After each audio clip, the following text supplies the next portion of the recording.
Dang it. Party Don't eat that. I'm not going to eat it. I'm just going to take it. I might eat it. I walk there. All right. Yeah, you don't want to eat where I walk.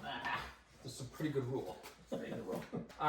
Okay, so John 14 through 17 is called the Farewell Discourse.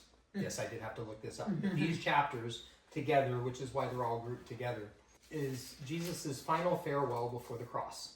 Okay? So he's gone from doing ministry to he's revealing kind of the inner workings of himself, where he's going, his relationship with the Father, right. The Father's relationship with all that's happened. That's kind of the overarching theory, not theory, but story. Yeah. Running through these chapters. What stood out for me was verse 23 and 24. Jesus replied, "All who love me will do what I say. My Father will love them and will come and make our home with each of them. Anyone who doesn't love me will not obey me. And remember, my words are not my own. What I am telling you is from the Father who sent me." That's a little bit of a line in the sand. You know, Jesus is just dropping it out there. He's saying, hey, it's not going to matter what you say. It's not going to matter who you associate with. It's not going to matter what clothing you're wearing, because he's already, had that discussion about priests, about the Pharisees washing the outside of the cup, but being filthy on the inside. You love me, do what I say. Comes back to action. And we go round and round with saved by faith, not by works. But this is Jesus saying the same thing that James says in what's that? 1 James. Faith without works is dead. That this is how we show our love is in action, and that's uncomfortable because we don't always want to love the person that's in front of us. It's easy to love the people. Glenn said just Sunday, he was talking about how it's easy to love people that we love. It's easy to do for people that we love. But what if when it's somebody that annoys us and somebody that isn't like us? But listen to where that occurs in verse 23.